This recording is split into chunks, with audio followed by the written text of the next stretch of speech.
Kamusta po mga katambay? Muli po, nagbabalik po ang inyong lingkod, si Kamanong po. Dito po sa ating Katambayang Makabayan, kinukomentuhan po natin ni Kamanong. Mga katambay, ito po, komentuhan po natin itong sinasabi natin na sa kabila po nung nakarang administrasyon ni dating Pangulong Duterte, talagang saganang-sagana po ang ating bansa sa mga project ng ating gobyerno. Napakarami po, di ba? Lalo na airport, mga tulay, karsadahan natin, kasama ng mga eskwelahan natin. At yung sinasabing yung paglinis sa pinakamabaho at pinakataian di umano sa ating bansa. Ang unang Manila Bay at ang Ilog Pasig at isama na natin ang Boracay at napakarami pang ibang nalinis at naayos at kasama pa ang ating mga katrinan, di ba? Meron sa ilalim, may subway, may skyway, maraming proyekto. Pero sa kabila po, ngayon, ng ating bagong administrasyon, ay hirap po na makagawa po ng napakarami at napakalaking project. Bakit ko po nasabi? Bakit po nasabi ni Kamanong? Komento ni Kamanong, dahil po, kulang na kulang sa pera. Ano po ang kailangan ng bansa para dumami at magkaroon ng sinasabing big project? Kailangan po may magpautang sa atin. Dahil ang bansa natin ay laging sagana sa utang. Di ba? Dahil muna nakaraang balita po, putok na putok po. Di ba? Ang pamahalaan natin ay 2 taon pero nakautang na ng napakalaking trilyon di umano na pera. Pero wala naman pong nailatag na napakaraming project. Pero ito po, pag-usapan po natin, isa pong proyekto na naman na kailangan nating mangutang sa China. China po ang magpapanded. Pero sa kabila nun, inaaway natin at talagang kung ituring po natin ngayon ang China isang matinding kaaway. Paano po kaya ang ating mga proyekto na nanggagaling sa kapitalista at alam naman natin ang China ay napakayamang bansa lalo sa kaperahan. At unang-una na pong nangungutang ang ating bansa. Ito po, pag-usapan po natin itong binalita po ng ating vlogger na isang makabayan na si Showbiz Chika Dora. Painggan po natin. Ito pong isang proyekto na napakalaki po na poponduhan po ito at uutangin ng Pilipinas sa China. Painggan po natin at komentuhan po natin. Ang Asian Infrastructure Investment Bank na nakabase sa China ay pupunduhan ang bagong, climate resilient na 64 billion pesos na Bataan Cavite Bridge sa Pilipinas. Ang proyekto ay dinisenyo daw upang bawasan ang oras ng paglalakbay sa pagitan ng mga lalawigan sa 45 na minuto mula sa 5.5 na oras. Sa pamamagitan ng pagbibigay prioridad sa infrastruktura na naangkop sa klima at paggamit ng teknolohiya, nilalayo naming hindi lamang mapahusay ang pagkakakonekta ngunit mag-ambag din sa pagunlad ng ekonomiya ng rehiyon habang nagpapagaan at umaangkop sa epekto sa kapaligiran, sabi ni Roget Misra. Ang AIIB Acting Vice President para sa mga operasyon ng pamumuhunan sa Timog Asya, maliban sa Afghanistan at Pakistan, Pacific Islands at Southeast Asia. Ang Bataan Cavite Bridge, na bahagi ng Inter-Island Linkage Bridge Program ng gobyerno, ay isa sa mga proyektong pang-imprastruktura ng kasalukuyang administrasyon. Ang pag-aproba ng AIIB loan para sa Bataan Cavite Interlink Bridge na proyekto ay nagpapahiwatig daw ng isang makabuluhang hakbang tungo sa pagsasakatuparan sa mga pananaw sa pagpapaunlad ng inklusibo at napapanatiling paglago sa loob ng Greater Manila Area. Kaya naman, sa kabila ng gigil ni Marcos Jr. sa China, tila no choice nga ito dahil China pa rin ang nag-funds para magkaroon lang siya ng masasabing proyekto na para talaga sa kanya. Malaking palaisipan bakit hindi sa Amerika humingi ng pondo o umutang ng funds para sa nasabing proyekto. Gayunpaman, pinagtawanan tuloy si Marcos Jr. ng ilang mga personalidad sa social media. Ayon nga kay Noel Landero sa Rifa ay, halos isumpa ang China, mabubuhay daw na wala ang China. Di wow, wala akong lakas ng loob mangutang sa taong kinaiinisan ko. Ayon naman kay E.B. Jugelbat ay, before any Italianista can claim this is a result of BBM pro-US foreign policy, let me just say that funding for the project was sourced from the AIIB. The bank was established on the initiative of China's Xi Jinping back in 2013. The bank began operations sometime in 2016 with China having the biggest voting rights at 26% followed by India with a little less than 8%. Russia and countries of the global south as well as Ayan po most mga of the tambay. Latin countries are already Yun po ang masakit na katotohanan mga tambay para po sa ating bansa. At hindi po natin malaman di umano kung ano po ang isip at puso ng ating Pangulong Marcos. Sa kabila po na ito lang po ang inaasahan niya na maituturing na kanyang proyekto po sa kanya po administrasyon. Itong sinasabing Bataan-Cavite Bridge na magkukonek po sa Cavite hanggang Bataan. Ito po dadaan po ng Manila Bay po ito mga tambay. At napakalaking proyekto po ito. Ito po ay magiging credential o sinasabing history sana ni Pangulong Marcos Jr. dahil siya mismo ang mag-uumpisa nitong proyekto na ito. Pero sa kabila nakadesign na po ito at plano na rin po ito at hindi na lang po inabot at natapos na yung panunungkulan ni dating Pangulong Duterte. Ito po ay nakadesign na talaga. Pero ito po, mauumpisahan po ito sa panunungkulan po ng Pangulong Marcos Jr., mga katambay. Ito pong sinasabing Bataan-Cavite, bridge na magkukunik po talaga sa Bataan. Ito po ay napakahabang tulay po ito na talagang magiging history na naman pong tulay na ito kung ito po ay matutuloy mga katambay. Pero sa kabila nun, China lang po o itong nakabase po sa China na lender magpapautang mga katambay na napakalaking halaga, 64 billion mga katambay, 64 billion pesos ang project na ito mga katambay. Sa kabila ng gigil na gigil at talagang galit na galit ang ating Pangulong Marcos at tayo maka-Amerika, yun din po ang sinasabi po ng ating makabayang vlogger na si Showbiz Chikadora na talagang sa kabila ng maka-Amerika tayo ngayon at hinihimod natin di umano tayo maging maka-Amerika. Pero bakit hindi daw tayo sa Amerika mangutang? May logic po yan mga tambay. Yung mga ganyan kalalaki. Mismo ang Amerika, nangungutang din po sa China, mga tambay ang Amerika. Nangungutang at baon din po ang Amerika pagdating sa utang sa kapirahan sa China o China. Madali pong i-research yan, mga tambay. High-tech na po tayo ngayon. Meron na po tayong Google. Makikita na po natin lahat ang ang mga bansang may utang sa China o China. Dahil ng mga nakaraang last year lang po, nangutang po ang Amerika, lalo po ang state, di umano. Sa pagkakatanda ni Kamanong, nagpunta pa ng Amerika ang presidente ng China at talagang red carpet pa talaga. Talaga sinalubong ng sinasabi natin mga Pilipino, banda musiko. Ganun po katindi ang bansang China sa Amerika. At pati ang state ng California, nangutang sa kailangan nilang progresibo at kapital. Sa China pa rin galing ang pera na pinalalaki nila o pinaunlad ng kanilang bansa na lalong maging powerful ang bansang Amerika. Hindi lang po ang Amerika, ang Pilipinas mga tambay. Halos lahat po ng mga bansa sa mundo, lahat ng bansa sa mundo, nangungutang po sa bansang China pagdating sa pera.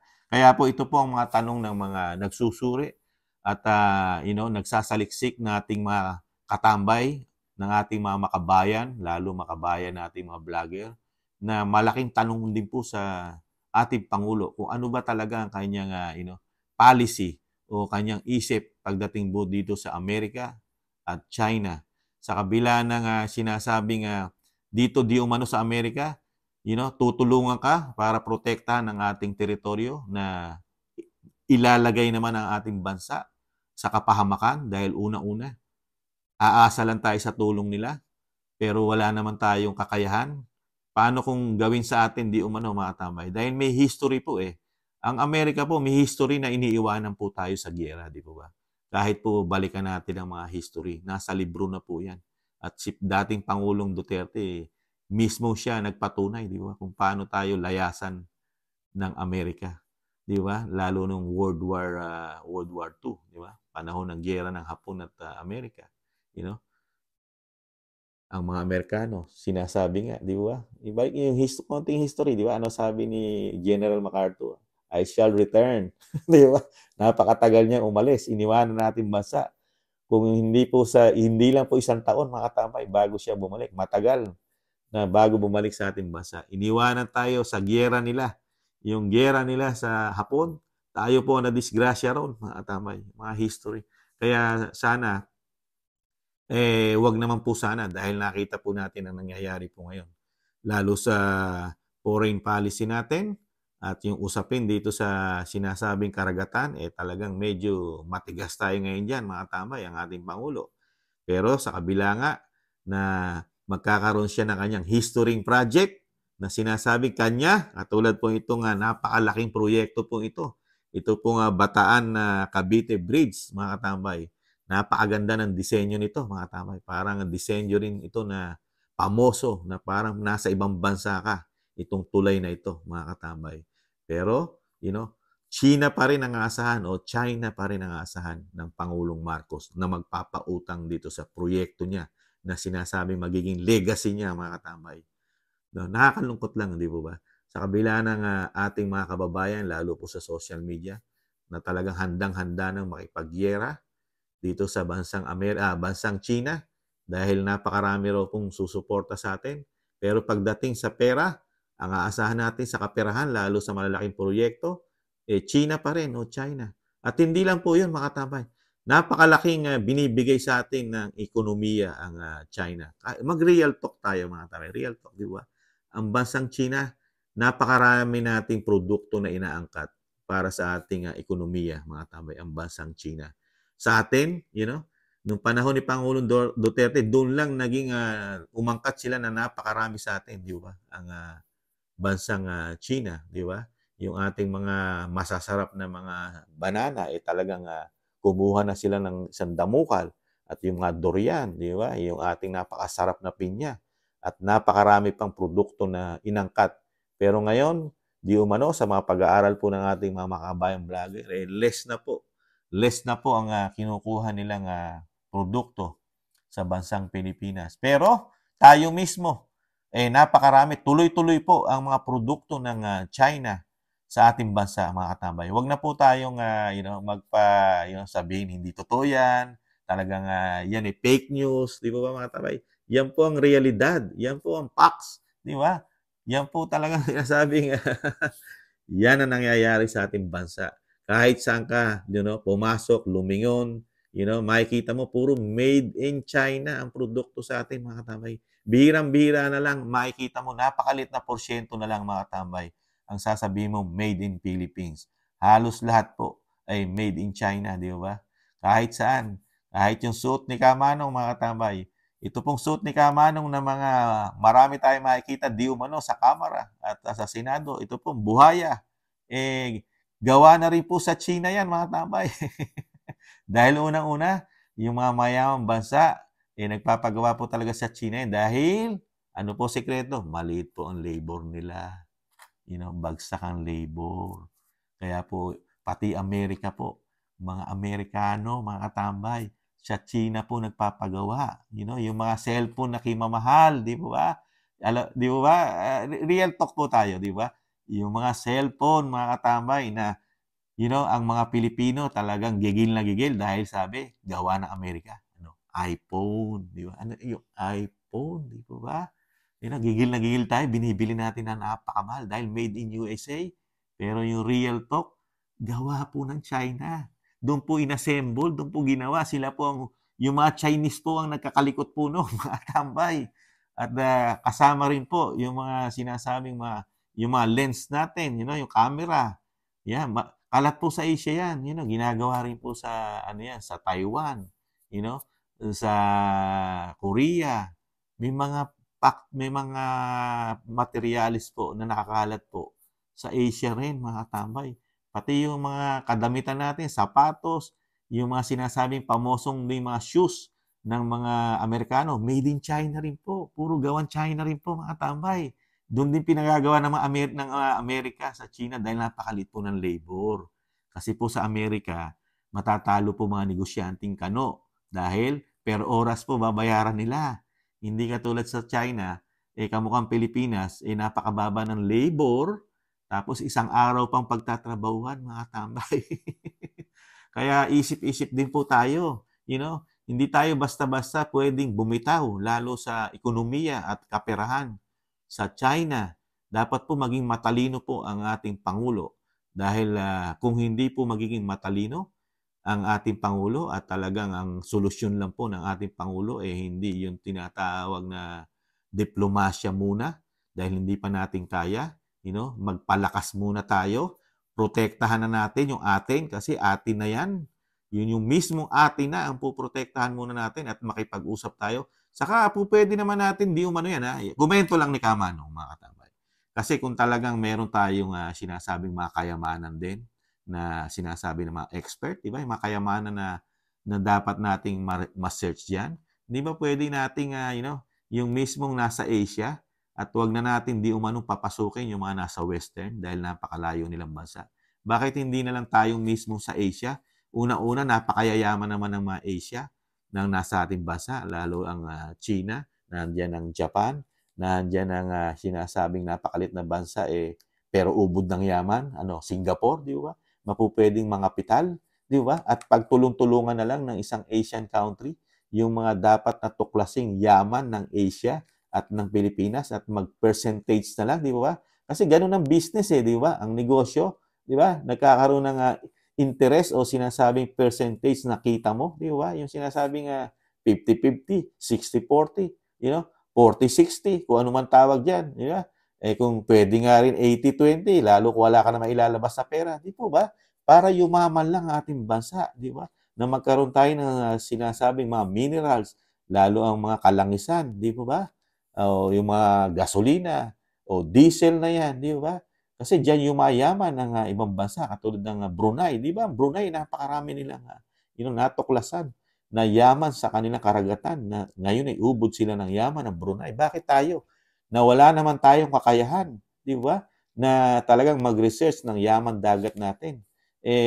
Alam naman natin ng China hindi papayag na ang buong South China Sea makuha ang kayamanan diyan ng Western. Dahil unang-una sila pinakamayaman sa pera. Tapos mismong pangalan di umano ng South China Sea ang kakalkal diyan Western. Magagalit po talaga 'yon. Dahil pangalan nga sa amin South China Sea, tapos ang kukuha ng mga kayamanan diyan Western. Di ba? Di ba? Lalagyan mo lang ng logic. Yun komento ko lang, mga katambay. Yun para hindi na tayo sa ngayon magkaroon ng problema o gulo dahil hindi naman natin kaya. Alam naman natin ang giyera, di ba? Ang giyera wala pong magandang binibigay na kabutihan po yan. Lalo sa tao. Kamatayan po ang dala niyan, mga katambay. Kamatayan at paglubog ng bansa at lalo ang ekonomiya. Di ba? Kahirapan ang dulo niyan, ang mahita mo diyan. Kaya po, nakakalungkot po, mga katambay. Kailangan po talaga ng napakagaling na pag-iisip diyan sa sitwasyon na yan. Hindi kailangan yung sinasabing tapang. Mahirap po maging matapang ka kung wala ka namang bala. Tapos iaasa mo lang sa hindi mo namang kalahi. Hindi mo alam ang utak nun. Bakit ko nasabi, mga katambay? Yung mga inaasahan mo mga kaibigan, hindi ka nga nilalagyan ng malalaking negosyo sa bansa mo, di ba? Ano nangyari? Di ba? Yung negosyo, sa China tayong umaasa ng malalaking puhunan. Pero yung mismong sinasabing kaalyado natin, ano ginawa sa atin? Yung sinasabing made in USA na Google company na magbibigay sana ng magandang ekonomiya rin sa atin at trabaho na daan-daan libo o libo-libo, hindi naman sa atin nagpunta Made in USA yun. Saan? Sa Malaysia. Pero tayo, hinihimod natin di umano Amerika. Punta pa tayo ng punta sa Amerika para sinasabing ito ang makakatulong sa atin. Aasahan natin Amerika, lalo sa kaperahan. Pero matatalino Amerikano, mga tambay. Kung sinasabi nga ng mga matatanda, walang isang salita. Magaling lang magsalita, pero kulang sa gawa. Di ba? Ano masasabi niyo, mga tambay? Dito po sa nangyayari sa ating Pangulo, di ba? Na sa kabila ng ubod ng bangis at tapang na handang makipagpatayan, pero sa ikabubuhay ng Pilipinas at ikauunlad ng sinasabing mga proyekto, aasa ka doon sa pinakamatindi mong kaaway ngayon mga katambay. Ano po ang masasabi nyo? Komento dito po sa natuklasan at nagsusuri natin mga katambay, makabayang vlogger mga katambay. Muli po si Katambay Manong po, nag-iiwan po na ingatan nawa at tiis-tiis lang po talaga, makakabangon pa muli ang ating bansa. Paalam, ingatan nawa, bye-bye.